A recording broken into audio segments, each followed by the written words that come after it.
ಮಗಳಿಗೆ ಪೀಠ ಕೊಡಬೇಕು ಎನ್ನುವ ಹಾಗೆ ನನ್ನ ಅಪ್ಪನ ಆಲೋಚನೆ ಆದ್ರೆ ಹೆಣ್ಣು ಹೆಣ್ಣು ಹೆಣ್ಣು ಎನ್ನುವ ಹಾಗೆ ತಾತ್ಸಾರ. ಎಲ್ಲಿದ್ದೀರಿ? ಬಹಳ ಹಿಂದಿದ್ದಾರೆ. ಹೌದೌದು. ಮುಂದುವರೆದಂತಹ ಸಮಾಜ.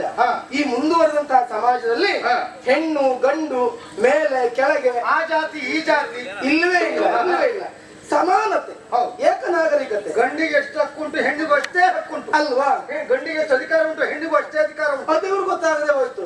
ಮತ್ತೆ ಹೆಣ್ಣು ಎನ್ನುವ ಹಾಗೆ ತಾತ್ಸಾರ ಮಾಡ್ತಾ ಇದ್ದಾರಲ್ಲ, ಹೆಣ್ಣು ಯಾವ ರಂಗದಲ್ಲಿ ಇಲ್ಲ, ಯಾವ ಕ್ಷೇತ್ರದಲ್ಲಿ ಇಲ್ಲ, ಎಲ್ಲಿ ಇಲ್ಲ ಅಂತ ಕೇಳೋದು. ಇಲ್ಲ ಜಾಗದಲ್ಲಿ ರಾಜಕೀಯ ರಂಗದಲ್ಲಿ ಇಲ್ವಾ? ಅಲ್ಲಿಲ್ವಾ? ಮಾತ್ರ ಅಲ್ಲ, ಇದು ಕಲಾ ವಿಭಾಗದಲ್ಲಿ ಇಲ್ವಾ? ಅಷ್ಟೇ ಅಲ್ಲ, ಒಂದು ವೇದಿಕೆ ಏರಿ ಭಾಷಣ ಮಾಡಿದ್ರೆ ಎಷ್ಟು ಜನ ಬೇಕು ಕೇಳುವವರು. ಚಪ್ಪಾಳೆ ಚಪ್ಪಾಳೆ ಚಪ್ಪಾಳೆ. ವೇದಿಕೆ ಏರಿ ಭಾಷಣ ಮಾಡಿ ಎಂತೆಂತವ್ರನ್ನ ಮರಳು ಮಾಡಿ ಅವರಿಂದ ಸುಲಿಗೆ ಮಾಡಿ ಮತ್ತೆ ಸಿಕ್ಕು